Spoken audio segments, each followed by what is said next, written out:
In particular, Darth Vader's needed to be quite different. It needed a cold, kind of engineered look like the Death Star was.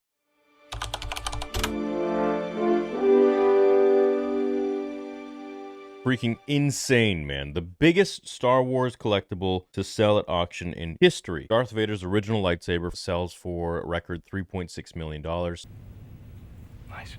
Don't know who the collector is. It's not me. Rumors and memes going around that it's me.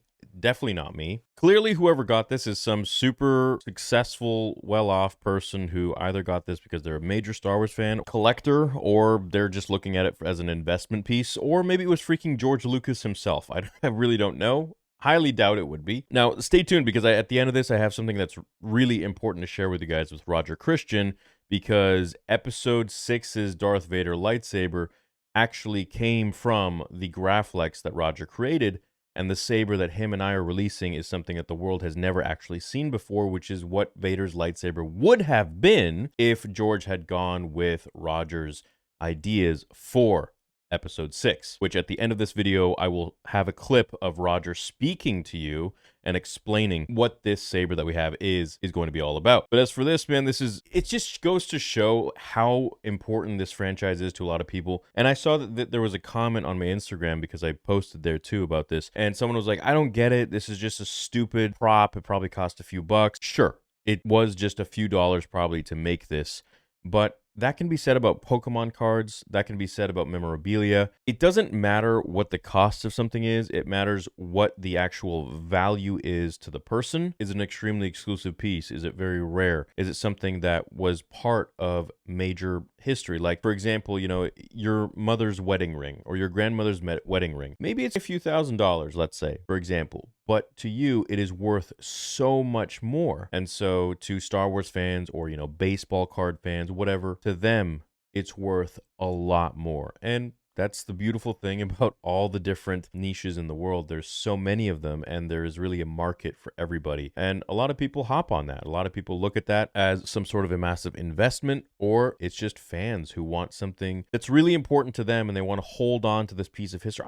I couldn't imagine holding and even touching this lightsaber, knowing that it was such a major part of history. And it's kind of like how I feel with working with Roger or with Nick Gillard, because it's like these guys were the dudes who literally created these things. It blows my mind. So anyways, congratulations to the guy that got this. According to multiple reports, the fan shelled out $3.6 million for the screen matched prop, which is the same saber seen in the legendary "No, I Am Your Father" scene from Empire, when Luke Skywalker discovers his true lineage. Darth Vader's original lightsaber sells for a record $3.6 million. This is the one from The Empire Strikes Back. The anonymous buyer claimed the weapon during a high-profile auction hosted by Prop Store in Los Angeles, where hundreds of Hollywood memorabilia items went under the hammer. The sale set a new record for the highest amount ever paid for a Star Wars prop. And you know what? I bet you there are probably some props out there or things out there that are even more expensive than this if they were to actually release them for auction in Star Wars, I think. Now, what that could be beats me, man. But, Vader's lightsaber is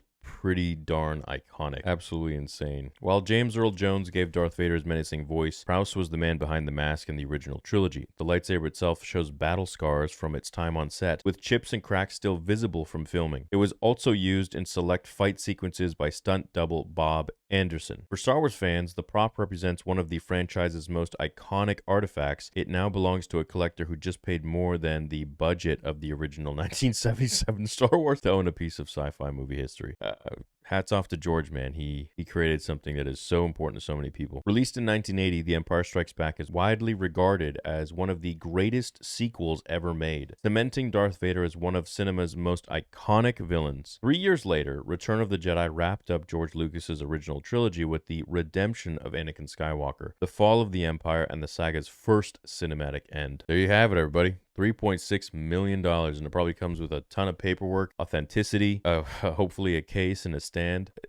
Absolutely amazing. Just remarkable. I couldn't imagine owning something like that. I feel like the dude who has that massive, what's his name, Stan Sweet or something? I feel like he probably bought this freaking thing. I bet you it was him. I mean, that guy has like every Star Wars item in history, and this being the biggest one, or the most expensive, it just makes sense that he would have it. And with that, here is a message from Roger Christian, the creator of the very first lightsaber, and his words and story on what this saber is, titled, The Father, dropping in 2 weeks on TheorySabers.com. Make sure you are subscribed to the email list because you will be getting lots of notifications to make sure you are ready and get in line for the pre-order. When I was hired by George Lucas to create the used look of his spaghetti western in space, Luke Skywalker's lightsaber really stood out, a new invention, something that no one had ever seen before. Because of budget constraints at the time, I had to find used objects that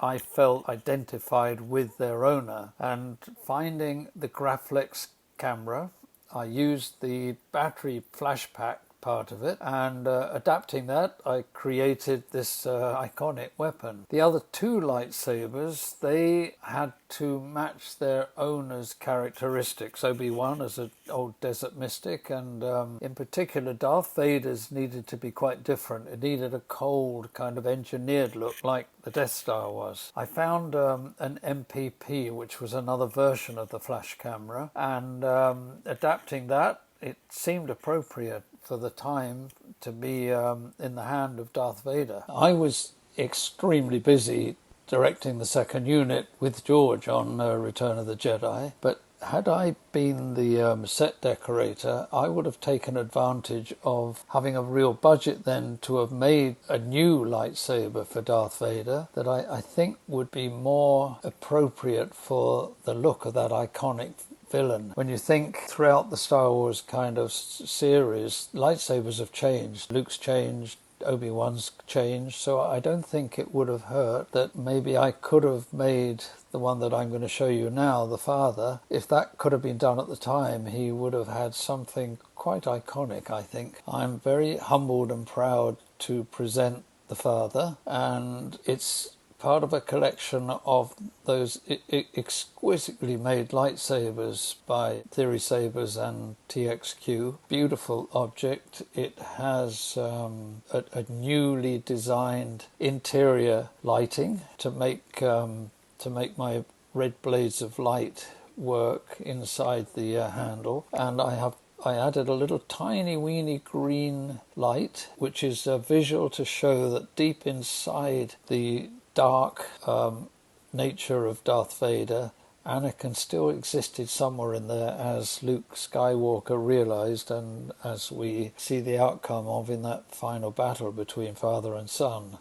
and the resolution and forgiveness. To design the Father, like I did with every weapon I made, I tried to match it to the owner or the bearer, like I did on A New Hope with Luke, Obi-Wan and Darth Vader. Even like Han Solo's blaster, I tried to make them all appropriate to the character so that they have a natural feel to them on screen. And for the Father, as there is no story behind this to be read, I imagine that when Darth Vader was transformed from Anakin and when he first wore that suit, it would never be that he would have gone out and tried to search for a crystal and forge his own lightsaber. I kind of imagine that Palpatine would have a collection of sabers, and he chose one particular from a Dark Lord, which is now the Father, I call it, and he would have had Darth Vader bleed the red from the crystal inside into the handle. And that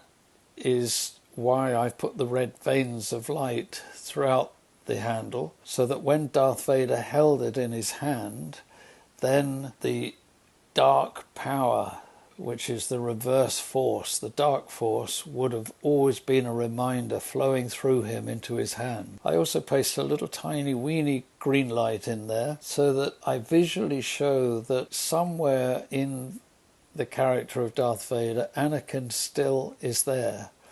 And we see that when the final battle takes place between Luke and his father, and where there's forgiveness and compassion, and we see that Darth Vader completes the cycle. In order to get emails, make sure you create a new account by following these steps right here at TheorySabers.com.